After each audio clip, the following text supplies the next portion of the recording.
അപമാനത്തെ ഒരു വലിയ ഊർജമാക്കി മാറ്റി ജീവിതത്തിൽ വിജയിച്ച ഒരാളുടെ കഥയാണ് നമ്മളിപ്പോൾ കേൾക്കാൻ പോകുന്ന കഥ. ദ്രോണാചാര്യരുടെ കഥ. ദ്രോണർ എങ്ങനെയാണ് ദ്രോണാചാര്യരായത് എന്നുള്ളതിൻ്റെ കഥ. ദ്രോണർ പണ്ട് ധ്രുപൻ എന്നൊരു രാജകുമാരൻ്റെ കൂടെ ഗുരുകുല വിദ്യാഭ്യാസത്തിലായിരുന്നു. അപ്പോൾ പണ്ടത്തെ കാലം എങ്ങനെയാ വെച്ചാൽ എത്ര ദരിദ്രനും രാജകുമാരനും ഒരുമിച്ച് ഒരു ഗുരുവിൻ്റെ കീഴെ താമസിച്ച് വിദ്യ അഭ്യസിച്ചിരുന്നു. അവർ തമ്മിൽ യാതൊരു വേർതിരിവും ഉണ്ടായിരുന്നില്ല, ഒരു ക്ലാസിഫിക്കേഷനും ഉണ്ടായിരുന്നില്ല. ഒരുപോലെ കളിച്ചു വളർന്നു. അങ്ങനെ ധ്രുവൻ്റെ ഉറ്റമിത്രമായി മാറി നമ്മുടെ ദ്രോണർ. ഇവർ രണ്ടും തമ്മിൽ ഒരുപാട് വ്യത്യാസങ്ങളുണ്ട്. ദ്രോണരൊരു ദരിദ്ര ബ്രാഹ്മണ കുടുംബത്തിൽ ജനിച്ചാണ്. ധ്രുവനാണെങ്കിലോ രാജാവിൻ്റെ പുത്രനാണ്, രാജകുമാരനാണ്. പക്ഷെ ഒരു ഉറ്റ ചങ്ങാതിമാരായി മാറി. അങ്ങനെ ഗുരുകുല വിദ്യാഭ്യാസമൊക്കെ കഴിഞ്ഞ് ഇവർ വേർപിരിഞ്ഞു. അന്ന് വളരെ സങ്കടത്തോടു കൂടിയിട്ടാണ് ഇവർ വേർപിരിഞ്ഞത്. ഉറ്റമിത്രങ്ങൾ വേർപിരിഞ്ഞു. പിന്നീട് ദ്രോണർ വിവാഹിതനായി, കുട്ടികൾ ജനിച്ചു, കൂടുതൽ ദാരിദ്ര്യത്തിലേക്ക് പോയി. അങ്ങനെ എപ്പോഴും ദാരിദ്ര്യത്തിൽ ജീവിച്ചുകൊണ്ടിരുന്ന ദ്രോണർ ഭാര്യയോട് പറയും, ധ്രുവൻ അപ്പോഴത്തേക്കും രാജാവായി, ധ്രുവൻ എൻ്റെ ഉറ്റമിത്രമാണ്, എൻ്റെ ചങ്ങാതിയാണ്. ധ്രുവനും ഞാനും കൂടി എന്തെല്ലാം കാര്യങ്ങൾ ചെയ്തു കൂട്ടിയിട്ടുണ്ട്. അങ്ങനെ പഴയ കഥകളൊക്കെ പറയും ചങ്ങാതിയെക്കുറിച്ച്. അപ്പോൾ ഭാര്യ പറയും, ധ്രുവൻ രാജാവ്, മഹാരാജാവ് നിങ്ങളുടെ സുഹൃത്താണെങ്കിൽ നമ്മൾ ഇത്ര ദാരിദ്ര്യത്തിൽ ജീവിക്കേണ്ട ആവശ്യമുണ്ടോ? നിങ്ങൾക്കൊന്ന് രാജാവിനോട് പോയിട്ട് എന്തെങ്കിലും ഒരു സഹായം അഭ്യർത്ഥിച്ചുകൂടെ? നിങ്ങളുടെ ഉറ്റമിത്രമാണെന്നാണല്ലോ നിങ്ങൾ പറയുന്നത്. അങ്ങനെ ദ്രോണർ ധ്രുവനെ കാണാൻ പോവാണ്.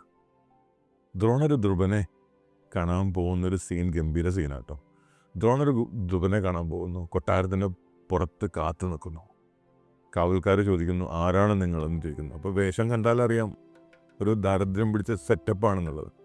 അപ്പോൾ ആരാണ് നിങ്ങൾ എന്ന് ചോദിക്കുമ്പോൾ പറയാണ്, ഞാൻ നിങ്ങളുടെ രാജാവിൻ്റെ സുഹൃത്താണ്, എൻ്റെ പേര് ദ്രോണർ. കാവൽക്കാരി എന്നിട്ട് രാജാവിനോട് പറയും, പഴയൊരു ഫ്രണ്ട് വന്ന് ഗേറ്റിൽ കാത്തു നിൽക്കുന്നുണ്ട്, കടത്തി വിടണമെന്ന്. അപ്പോൾ ഫ്രണ്ടോ, എന്താ പേര്? ദ്രോണർ എന്നാണ് പേര് പറഞ്ഞാന്ന് പറയും.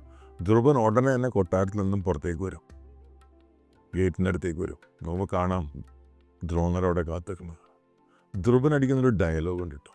ധ്രുവൻ പറയാണ്, നീ എൻ്റെ സുഹൃത്തോ, നീ എൻ്റെ സുഹൃത്തോ?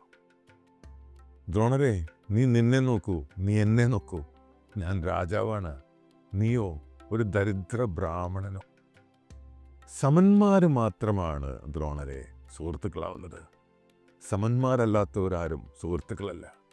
നിനക്കെങ്ങനെ എൻ്റെ സുഹൃത്താവാൻ സാധിക്കും? ഒരു രാജാവിനെങ്ങനെ ദരിദ്ര ബ്രാഹ്മണൻ്റെ സുഹൃത്താവാൻ സാധിക്കും? ഇത് നമ്മുടെ ദ്രോണറുടെ ഈഗോനേറ്റ് വലിയൊരു അടിയായിരുന്നു. ഇതുപോലത്തെ ഒരു ഇൻസൾട്ട് ദ്രോണർ ഇതുവരെ കേട്ടിട്ടില്ല.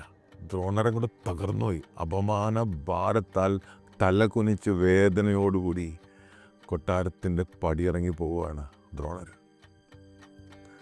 അന്ന് ദ്രോണർ ചില തീരുമാനങ്ങൾ എടുത്തു.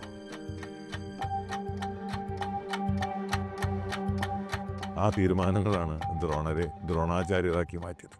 അങ്ങനെ ദ്രോണർ കൗരവർക്കും പാണ്ഡവർക്കും വിദ്യ അഭ്യസിച്ചു. അവരെല്ലാം വിദ്യ അഭ്യസിച്ചതിന് ശേഷം ഗുരുവിനോട് ചോദിക്കുകയാണ്, കൗരവരും പാണ്ഡവരും ചേർന്നുകൊണ്ട് ചോദിക്കുകയാണ്, ഗുരുവേ, അങ്ങേക്ക് ഗുരുദക്ഷിണയായിട്ട് എന്താ വേണ്ടതെന്ന്. അങ്ങ് എന്ത് ചോദിച്ചാലും ഞങ്ങൾ അങ്ങേക്ക് ഗുരുദക്ഷിണയായിട്ട് തരും. അങ്ങേക്ക് എന്താണ് ഗുരുദക്ഷിണയായിട്ട് വേണ്ടത്? ദ്രോണർ പറയും, എനിക്കൊരൊറ്റ ഗുരുദക്ഷിണ മതി. ധ്രുവൻ എന്ന രാജാവിനെ യുദ്ധത്തിൽ കീഴടക്കണം. പിടിച്ചു കെട്ടി എൻ്റെ മുന്നിൽ കൊണ്ടുവന്നിട്ട് തരണം. മൊട്ടയടിച്ച് എൻ്റെ മുന്നിൽ കൊണ്ടുവന്നിട്ട് തരണം.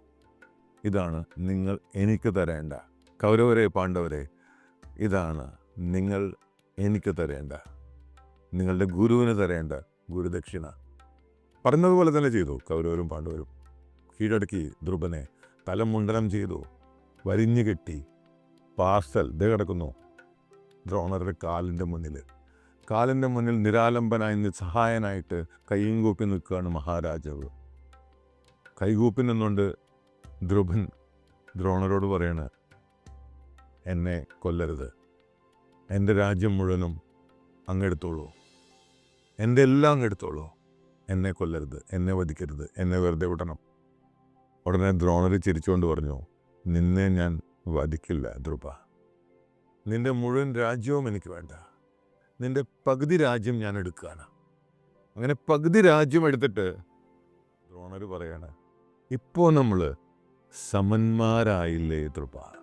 ഇപ്പോൾ നിനക്ക് എൻ്റെ സുഹൃത്താവാൻ സാധിക്കില്ലേ? ഇവിടെ കഥ അവസാനിക്കുകയാണ്.